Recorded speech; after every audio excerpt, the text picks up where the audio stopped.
Hello students. तो हम लोग पढ़ रहे थे पॉलिटिकल साइंस। पॉलिटिकल साइंस का चैप्टर चल रहा है रीजनल एस्पिरेशन।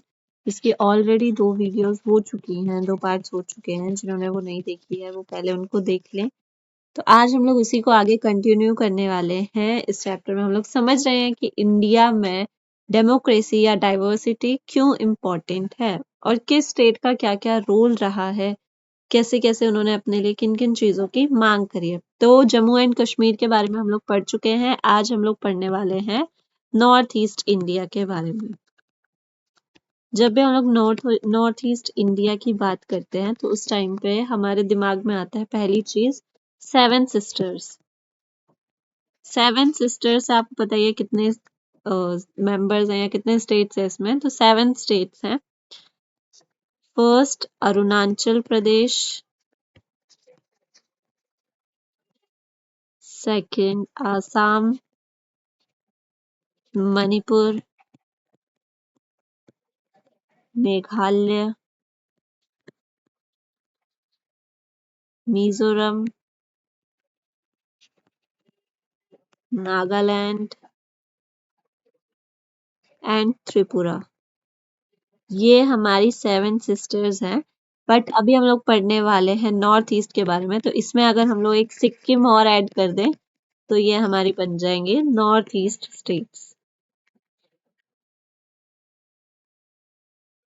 नॉर्थ ईस्ट बहुत ही छोटे से एरिया से जुड़ा हुआ है, बहुत ही छोटे से पोर्शन से इंडिया के साथ जुड़ा हुआ है। तो इसकी वजह से बहुत बार लोगों को लगता है कि क्या ये हमारा पार्ट है या नहीं है, और यहाँ के लोगों को भी बहुत ज्यादा डिस्क्रिमिनेशन को फेस करना पड़ता है। तो सबसे पहली चीज, ये जो सारे स्टेट्स हैं ये नॉर्थ ईस्ट में है, तो ये बॉर्डर शेयर करते होंगे किसी और कंट्री के साथ। तो कौन कौन सी कंट्री के साथ ये बॉर्डर शेयर करते हैं? China, Myanmar and Bangladesh. In 3 countries के साथ ये अपना बॉर्डर शेयर करते हैं।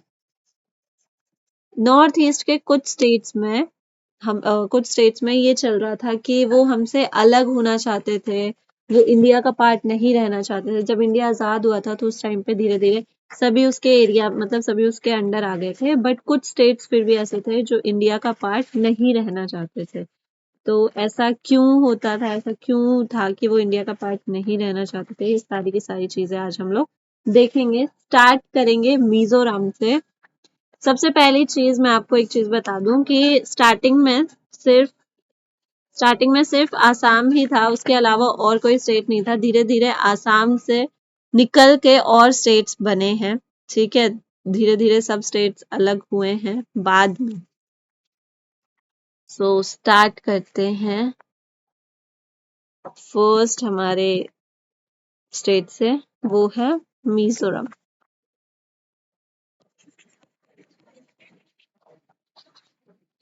मिजोरम जो है उसको मिजो माउंटेन की वजह से इंडिया अलग डिस्ट्रिक्ट घोषित किया गया था। वहां पे एक मिजो नाम का माउंटेन है, उसकी वजह से उसको एक अलग डिस्ट्रिक्ट बनाया गया था। स्टार्टिंग में ये अलग स्टेट नहीं था, सिर्फ एक अलग डिस्ट्रिक्ट था। बट जो वहां के लोग थे, डिस्ट्रिक्ट होने के बाद भी ये इंडिया के अंडर आता था। लेकिन जो मिजो लोग थे, वहां के लोगों को मिजो पीपल कहा जाता था।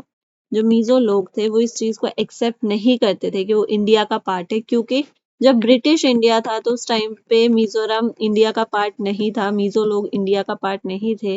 ये आजादी के बाद इंडिया का पार्ट बने हैं। तो इन आजादी के बाद भी ये खुद को इंडियन यूनियन मानने को तैयार नहीं थे, खुद को इंडिया का पार्ट मानने को तैयार नहीं थे। इसकी वजह से 1959 में इन्होंने सेपरेटिस्ट मूवमेंट स्टार्ट कर दिया था। सेपरेटिस्ट मूवमेंट ये था जिसमें वो इंडिया से अलग होना चाहते थे। अब सेप जाहिर सी बात है, अगर कोई मूवमेंट होता है तो उसके लिए एक फ्रंट बनाया जाता है, एक ग्रुप बनाया जाता है। तो इसके लिए बनाया गया था मीजो नेशनल फ्रंट, जो मांग करता था आजादी की, एक तरीके से इंडिया से अलग होने की। और इसके लीडर थे लाल डेंगा। ये इनके लीडर थे। अब कॉन्फ्लिक्ट की वजह से, इस मूवमेंट की वजह से जो इंडियन आर्मी थी और जो मीजो पीपल थे उनके बीच में बहुत ही ज्यादा कॉन्फ्लिक्ट हो रहा था, बहुत ही ज्यादा मतभेद था, बहुत ही ज्यादा लड़ाई झगड़े थे मीजो पीपल और इंडियन आर्मी के बीच में। ठीक है, अब चलो लड़ाई झगड़ा घर में चलता रहता है, बट था तो अपने घर में ही ना। लेकिन सबसे गलत चीज क्या हुई, सबसे गलत फैसला क्या लिया था मीजो के लोगों ने, उन्होंने ईस्ट पाकिस्तान में अपना बेस बनाया था। आज के समय में ईस्ट पाकिस्तान को हम किस नाम से जानते हैं? आज के समय में ईस्ट पाकिस्तान को हम बांग्लादेश के नाम से जानते हैं, और बांग्लादेश में उन्होंने अपना बेस बनाया था, जिसकी वजह से इंडिया में डिस्टरबेंस के आसार थे। मतलब हो सकता था कि ईस्ट पाकिस्तान से कुछ आतंकवादी या कैसे भी डिस्टरबेंस वाली एक्टिविटीज इंडिया में हो सकती थी। और उस टाइम पे इसकी वजह से जो आम लोग थे, जो पब्लिक थे, उनको बहुत ज्यादा सफर करना पड़ रहा था। जब भी कोई मूवमेंट होता है ना, ज्यादातर जो मूवमेंट्स होते हैं लीडर्स उन मूवमेंट को बना देते हैं कि हाँ ये मूवमेंट होगा, बट जो पब्लिक होती है उसको हमेशा सफर करना पड़ता है, हमेशा उन प्रॉब्लम्स का सामना करना पड़ता है। असली मूवमेंट का जो रिजल्ट होता है ना, वो झेलना पब्लिक को ही पड़ता है। और वहां पर भी जो पब्लिक थी उसको बहुत ज्यादा सफर करना पड़ा था। और स्पेशली ये जो था, जब उन्होंने बेस अपना बांग्लादेश में बनाया, ये एक बहुत ही ज्यादा गलत कदम था उनके खुद के लिए भी और इंडिया के लिए भी। इससे उनको खुद के लिए भी एक डर था कि कल को वो ईस्ट पाकिस्तान में भी मिल सकते थे, और इंडिया के लिए तो था ही डर कि वहां से कैसी भी एक्टिविटीज हो सकती थी इंडिया के लिए जो डेंजरस साबित हो सकती थी। फिर जब होश आई, उनको समझ आई, तो 1986 में जो लाल डेंगा थे और राजीव गांधी जो थे उनके बीच में पीस एग्रीमेंट हुआ। लाल डेंगा एंड राजीव गांधी, उनके बीच में पीस एग्रीमेंट किया गया था।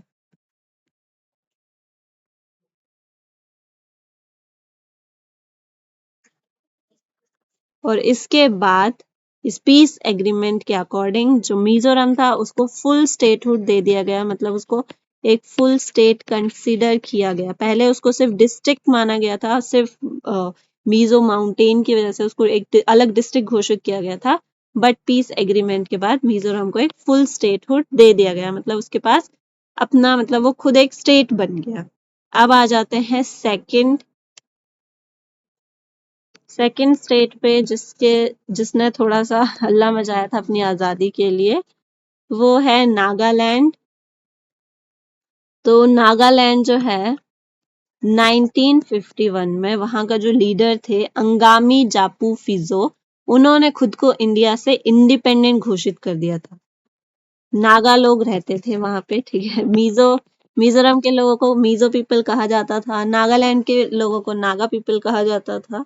तो नागा पीपल जो थे उनके एक लीडर थे जिनका नाम था अंगामी जापू फिजो। याद कर सको तो कर लेना, वैसे करना ही पड़ेगा। ओके, उन्होंने खुद को इंडिपेंडेंट घोषित कर दिया था इंडिया से 1951 में, ठीक है। जबकि वो इंडिया का पार्ट था। जब हम लोग आजाद हुए थे तो उस टाइम पे इंडिया के हिस्से में आया था, लेकिन वो खुद इंडिया के अंडर रहना नहीं चाहते थे। इसकी वजह से उन्होंने खुद को 1951 में इंडिपेंडेंट घोषित कर दिया था। कई बार गवर्नमेंट ने ट्राई किया कि वो नेगोशिएट करे, मतलब उनको अपने साथ मिला ले, बट फिजो जो थे वो कभी भी उस चीज को मानते नहीं थे, हमेशा टर्न डाउन कर देते थे। जो गवर्नमेंट के जितने भी ऑफर्स रहे थे उन सबको टर्न डाउन कर देते थे, मतलब मानते ही नहीं थे। उनको पता नहीं क्या चाहिए था, वो कभी भी उन ऑफर्स को एक्सेप्ट नहीं करते थे। ये हमेशा उन्होंने गवर्नमेंट के साथ किया। गवर्नमेंट ने बहुत कोशिश करी उनको समझाने की, बट वो कभी भी उस ऑफर को नहीं मानते थे। ओके, और इसकी वजह से कुछ टाइम के बाद में वहां पे बहुत ज्यादा वायलेंस यूज हुआ, जिसमें काफी ज्यादा लोगों को प्रॉब्लम फेस करनी पड़ी, काफी ज्यादा लोग उसमें मरे भी थे, काफी ज्यादा वायलेंस हुआ था। उसके बाद नागा के जो लोग थे, जो नागा के पीपल थे, नागालैंड के जो लोग थे, उन्होंने इंडिया के साथ एक पीस एग्रीमेंट किया, जिसमें मतलब ये कहा गया कि वो इंडिया की अथॉरिटी को एक्सेप्ट कर रहे हैं और थोड़ा सा वायलेंस नहीं करेंगे। बट येट अभी भी पूरा नागालैंड का जो प्रॉब्लम है वो सॉल्व नहीं हुआ है। अभी भी कुछ चीजें जो हैं वो डिस्कस करनी है, बहुत सारी चीजें जो है अभी नागालैंड के लोग हमसे चाहते हैं इंडिया उससे मतलब कुछ चीजें चाहता है, वो अभी भी रिजॉल्व नहीं हुआ है। बट ये चीज है कि एक पीस एग्रीमेंट हो चुका है जिसमें वो इंडिया की अथॉरिटी को एक्सेप्ट कर रहा है और वायलेंस यूज नहीं करने का एक प्रॉमिस करता है। ठीक है, ये चीज उन्होंने इंश्योर कर दी है। आई होप आप लोगों को ये चीज समझ में आ रही होगी और आप समझ रहे होंगे। एक चीज मैं आपको और बता देती हूँ, ये इंपॉर्टेंट है, कई बार आपसे एग्जाम में पूछ लेगा कि कौन सा स्टेट कब बना था, कौन से ईयर में किस स्टेट को बनाया गया था। तो ये भी चीज हम लोग लिख लेते हैं, नोट्स बनाते चलिए। और ये एक इम्पॉर्टेंट क्वेश्चन है, ठीक है। नागालैंड बना था 1960 में, ठीक है, सॉरी 1960 से वो लोग मांग कर रहे थे, बट 1963 में वो पूरे तरीके से उनको वो कर दिया गया था, मतलब कि हाँ अब आप एक अलग स्टेट है। 1963 में नागालैंड एक अलग स्टेट बन गया था। मणिपुर, मेघालय और त्रिपुरा, ये सारे के सारे, मणिपुर, मेघालय और त्रिपुरा, ये सारे बने थे 1972 में। 1972। अरुणाचल प्रदेश बना था 1987 में और मिजोरम भी 1987 में। और मैंने आपको बताया आसाम तो पहले से ही था, आसाम ऑलरेडी एक स्टेट था। ये सारे के सारे स्टेट आसाम से निकले हैं, ठीक है। सिक्किम भी ऑलरेडी स्टेट था। तो ये चीज आप याद कर लेना क्योंकि आपके काम आएगा, ये एग्जाम में पूछ सकता है। ओके, चलो तो अब करते हैं आगे।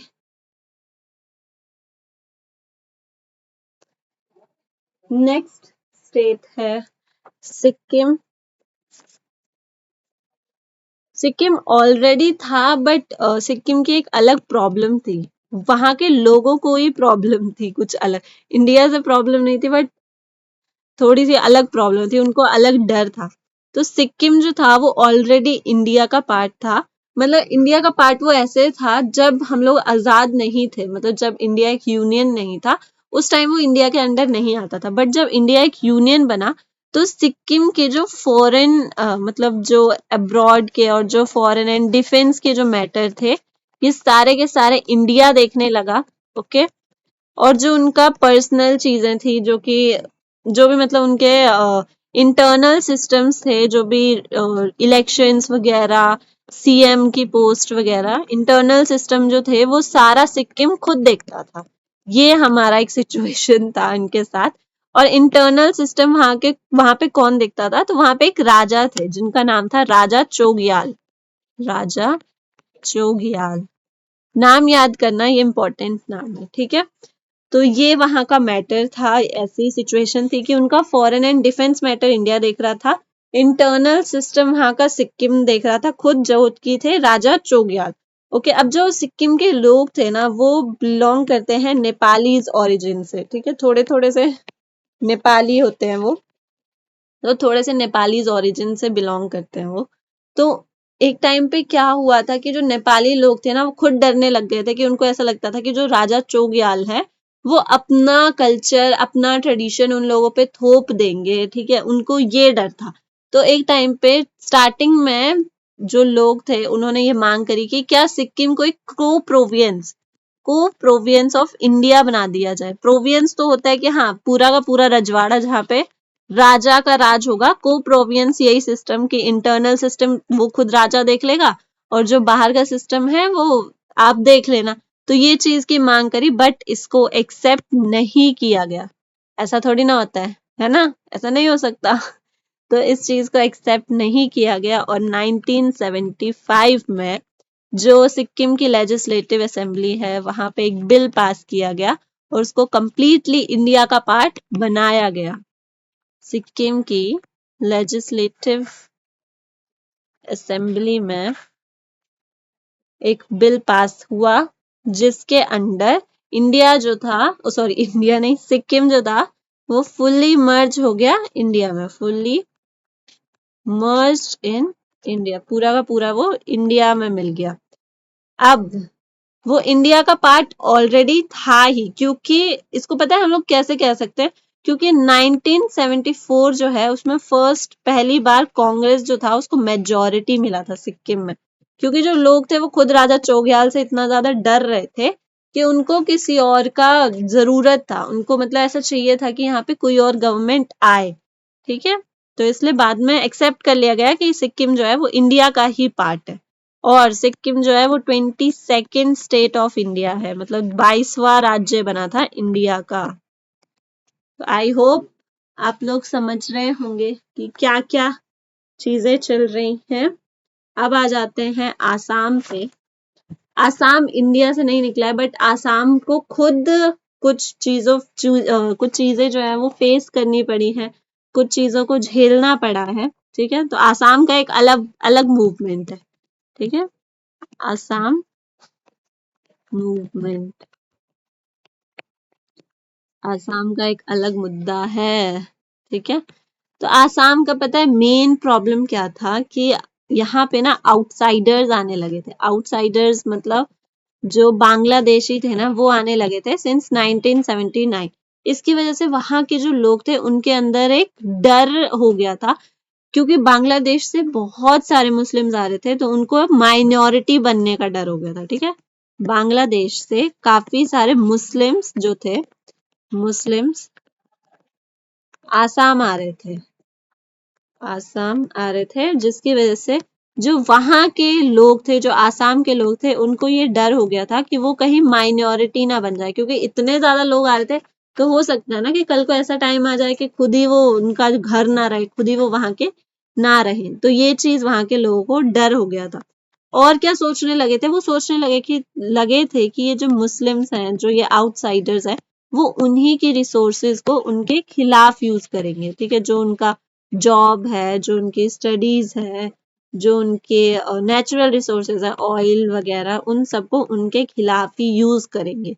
ये सारी की सारी चीजें उन्होंने सोचने लगे थे। तो जब इंसान में इतना ज्यादा डर बैठ जाएगा तो उस डर के लिए कुछ करेगा भी। तो उन्होंने भी करा। 1989 में एक ग्रुप बनाया गया जिसको कहा जाता है आसू। इसका फुल फॉर्म है द आसाम स्टूडेंट्स यूनियन। ये एक ग्रुप है, ठीक है, जो बनाया गया था फॉरेनर्स के अगेंस्ट, कि जो आसाम है उसमें कोई भी बाहर का व्यक्ति नहीं आना चाहिए, अगेंस्ट फॉरेनर्स, कि कोई भी बाहर का इंसान वहां पर नहीं आना चाहिए। ओके, आंसू जो है उसकी एक, वैसे इसका एक खासियत यही है कि इसको स्टूडेंट्स ने बनाया था, तो ये किसी भी पॉलिटिकल पार्टी से नहीं जुड़ा हुआ है, किसी भी पॉलिटिकल पार्टी से उस टाइम पे नहीं जुड़ा था, ये किसी पॉलिटिकल पार्टी की हेल्प भी नहीं ली थी उन्होंने। ठीक है, इन्होंने पता है क्या चीज की मांग करी थी कि 1951 के बाद जितने भी लोग आसाम आए हैं उन सबको वहां से बाहर निकाला जाना चाहिए। मतलब आसाम में जितने भी लोग 1951 के बाद आए हैं उन सबको वहां से बाहर निकाल देना चाहिए। अपनी मांगे पूरी कराने के लिए इन्होंने एक गलत रास्ता यूज किया था, और वो था वायलेंस का रास्ता, जिसमें उन्होंने कुछ ट्रेन्स जो थे और जो बसें थी उनको रोकने की कोशिश करी थी। ठीक है, उनको रोकने की कोशिश करी, और कुछ ऑयल रिफाइनरीज को रोकने की कोशिश करी, जिससे लोगों की जान को और प्रॉपर्टी को दोनों को ही खतरा था। ठीक है, इसलिए ये दोनों ही चीजें डेंजरस थी। और आखिर में जब इन्होंने इतना सब चीजें कर ली थी तो राजीव गांधी ने इनके साथ एक एग्रीमेंट किया। राजीव गांधी ने इनके साथ एक एग्रीमेंट किया था, जिसमें ये कहा गया कि 1971 के बाद जो कोई भी आसाम आया है उन सबको वहां से निकाल दिया जाएगा, उन सबको वापस भेज दिया जाएगा। तो आंसू जो था वो थोड़ा सा खुश था, क्योंकि चलो ज्यादा नहीं तो कुछ तो माना गया। और इसी एग्रीमेंट को आसाम अकॉर्ड के नाम से भी जाना जाता है। वो लोग 1951 की मांग कर रहे थे, बट उनको 1971 मिला, बट मिल गया कि जो भी लोग आए हैं उन सबको निकाल दिया जाएगा 1971 के बाद। फिर बाद में तो आसू जो था वो पॉलिटिकल पार्टी से मिल गया था। आसाम गण परिषद एक पॉलिटिकल पार्टी है, आसाम गण परिषद, इसके साथ वो मिल गया था।